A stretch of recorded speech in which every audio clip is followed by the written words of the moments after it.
எம்எல்ஏவோட guest ஹவுஸில் திருட வந்த திருடனை எம்எல்ஏவும் அவனோட கள்ளக்காதலையும் சேர்ந்து பிடிச்சிடுறாங்க. அவனை கன் பாயிண்டில் வச்சு மிரட்டிக்கிட்டு இருக்கும் போது எம்எல்ஏவோட ஒய்ஃப் வந்து வீட்டு கதவை தட்டுறாங்க.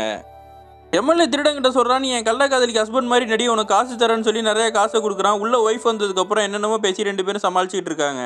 எம்எல்ஏ தான் ஒய்ஃப் கிட்டே கேட்குறான், நீ எதுக்காக இந்த டைமில் இங்கே வந்தேன்னு சொல்லும் போது, நான் உன்னை செக் பண்ணுறதுக்காக இங்கே வந்தேன் அவளும் சொல்லி சமாளிக்கிறா. யாரும் இல்லாதப்ப எம்எல்ஏ ஒய்ஃபு ஒரு போலீஸுக்கு ஃபோன் பண்ணுறான். அந்த போலீஸ் தான் வந்து இந்த எம்எல்ஏ ஒய்ஃபோட கள்ளக்காதலை அவங்க 2 பேரும் தனியாக இருக்கலான்னு தான் பிளான் பண்ணியிருப்பாங்க. இவங்க இருக்கிறதுனால சொதப்பி இருக்கும்.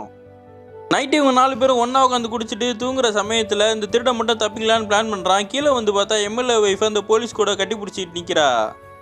இவங்களும் திருடன் காசு கொடுக்குறாங்க. அந்த டைமில் எம்எல்ஏவோட கள்ளக்காதலி கீழே இறங்கி வரா. இதை பார்த்து ஷாக் ஆகுறா. ஏன்னா அங்கே நிற்கிற போலீஸ் தான் அவங்களோட ஹஸ்பண்டு. இந்த தொடர்பெல்லாம் பார்த்து திருடனுக்கு தலை சுற்றிட்டு அந்த டைமில் திருடனோட ப்ரெக்னென்ட் ஒய்ஃபை அங்கே வந்துடுறா. அவள் எல்லாருமே மிரட்டி அவங்ககிட்ட இருந்து காசை வாங்கிட்டு இருக்கா. இப்போ திருடனோட ஒய்ஃபுக்கு வலி வந்துடுது. ஹாஸ்பிட்டல் கூட்டு போகிறாங்க. அவங்களுக்கு ஒரு குழந்தை பிறக்குது. எல்லாரும் சேர்ந்து கடைசியாக ஒரு ஃபோட்டோ எடுக்கிறானுங்க. அப்போ கூட ஜோடி மாறி தான் நிற்கிறானுங்க.